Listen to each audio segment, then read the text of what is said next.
Bien-aimés dans le Christ, que la grâce de Jésus-Christ notre Seigneur, l'amour de Dieu le Père et la puissance du Saint-Esprit descendent maintenant sur nous pour nous aider à méditer cette parole afin qu'elle puisse porter du fruit dans notre vie pour la plus grande gloire de Dieu et le salut de nos âmes.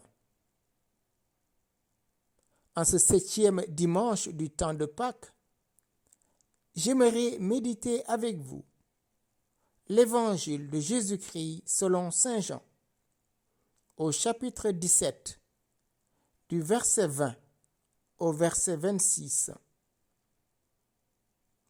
En ce temps-là, les yeux levés au ciel, Jésus priait ainsi: Père saint, je ne prie pas seulement pour ceux qui sont là, mais encore pour ceux qui, grâce à leur parole, croiront en moi. Que tous soient un, comme toi, Père, tu es en moi et moi en toi. Qu'ils soient un en nous, eux aussi, pour que le monde croie que tu m'as envoyé. Et moi, je leur ai donné la gloire que tu m'as donnée, pour qu'ils soient un, comme nous sommes un. Moi en eux, et toi en moi.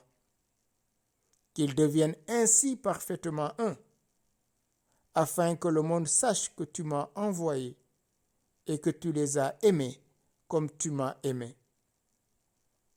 Père, ce que tu m'as donné, je veux que là où je suis, ils soient eux aussi avec moi et qu'ils contemplent ma gloire, celle que tu m'as donnée, parce que tu m'as aimé avant la fondation du monde. Père juste, le monde ne t'a pas connu, mais moi je t'ai connu, et ceux-ci ont reconnu que tu m'as envoyé. Je leur ai fait connaître ton nom, et je le ferai connaître, pour que l'amour dont tu m'as aimé soit en eux, et que moi aussi je sois en eux. Bien-aimés dans le Christ, nous sommes à la fin du dernier entretien de Jésus avec ses apôtres, avant de quitter ce monde vers son Père, en passant par sa passion douloureuse et glorieuse. Les yeux levés au ciel, parce que Jésus vient du ciel, et il est venu sur cette terre pour nous révéler que nous aussi, nous sommes appelés à être citoyens du ciel. Et Jésus priait ainsi: Père saint, je ne prie pas seulement pour ceux qui sont là, mais encore pour ceux qui, grâce à leur parole, croiront en moi. La prière de Jésus ne s'arrête pas et ne se limite pas aux 12 qui sont avec lui, mais à l'humanité tout entière, qui, grâce aux apôtres, aux successeurs des apôtres, qui sont aujourd'hui le pape et les évêques et les prêtres, les catéchistes, les théologiens, que la parole de Dieu soit sémée dans les cœurs jusqu'aux extrémités de la terre.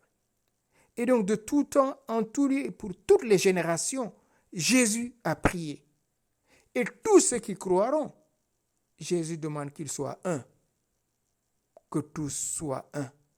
Parce que Jésus, le Père et l'Esprit Saint sont un. Et il veut nous introduire dans cette unité trinitaire. Père, comme moi en toi et toi en moi, que eux aussi soient un en nous, pour que le monde croie que tu m'as envoyé. La joie de Jésus, c'est que le monde croit.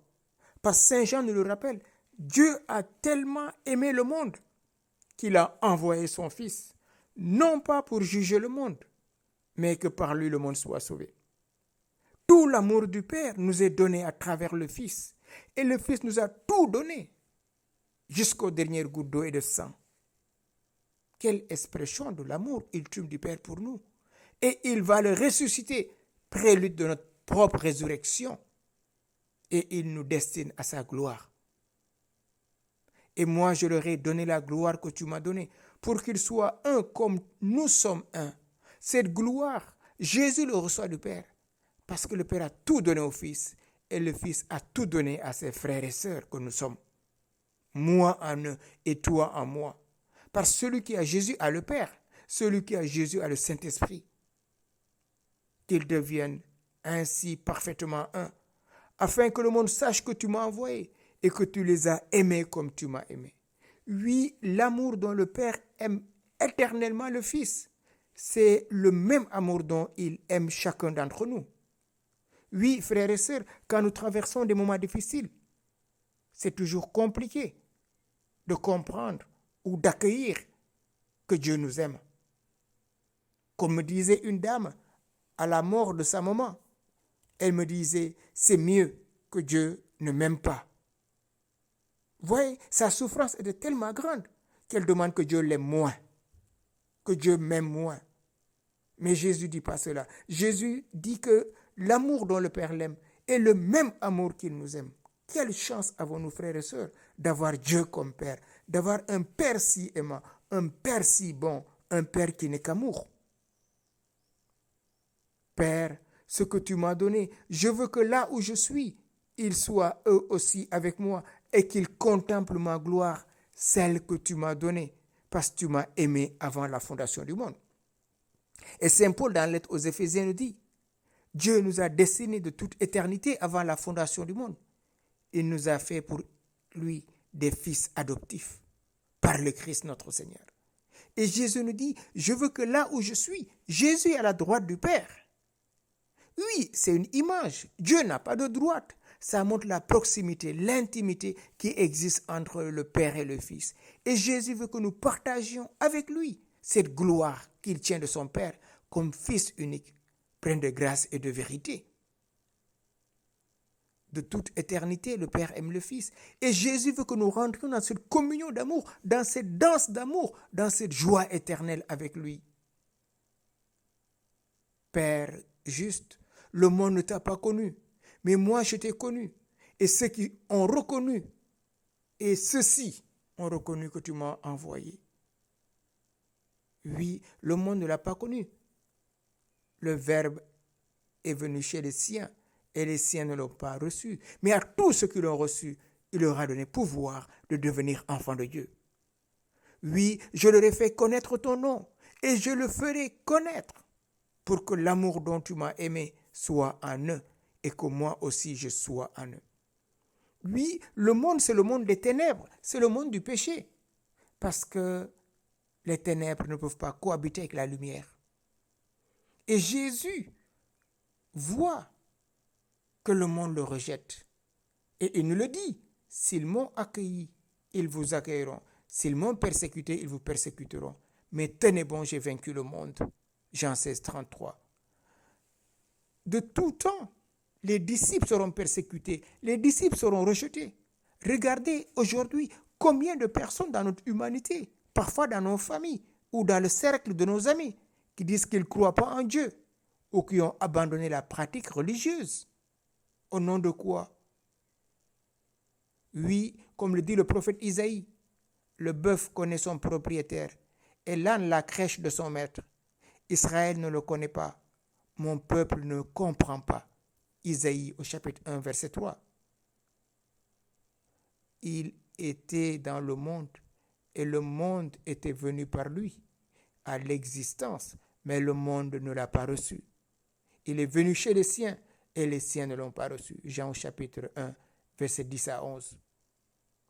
Oui, à l'instar du Christ, comme le Christ, chaque disciple vivra ce déchirement, ce drame du rejet, de la persécution, de la calomnie, parce que le monde est l'objet de convoitise. Or Dieu a tant aimé le monde qu'il a donné son Fils, non pas pour le juger. Oui, frères et sœurs, Jésus nous rassure. que quoi qu'il en soit, il est toujours avec nous et nous sommes destinés à la gloire éternelle. En ce dimanche qui nous ouvre à la Pentecôte, supplions l'Esprit Saint, supplions-le de venir embraser nos cœurs du feu de son amour, qu'il vienne nous donner la paix du cœur, qu'il vienne consumer en nous tout ce qui n'est pas de Jésus-Christ. Oui, Esprit Saint, saisis-toi de chacun de nous. Envahis nos cœurs de ton amour. Viens brûler en nous toute peur, afin que nous puissions croire que le Père nous aime du même amour qu'il aime le Fils. Ô Jésus, donne-nous maintenant d'accueillir la puissance de l'Esprit Saint. Esprit Saint, toi le feu dévorant, viens consumer toute résistance en nous. Donne-nous de demeurer dans le sein du Père. Toi, le doigt de la main du Père, viens convertir notre cœur et donne-nous d'entrer dans la joie et l'allégresse de ta présence.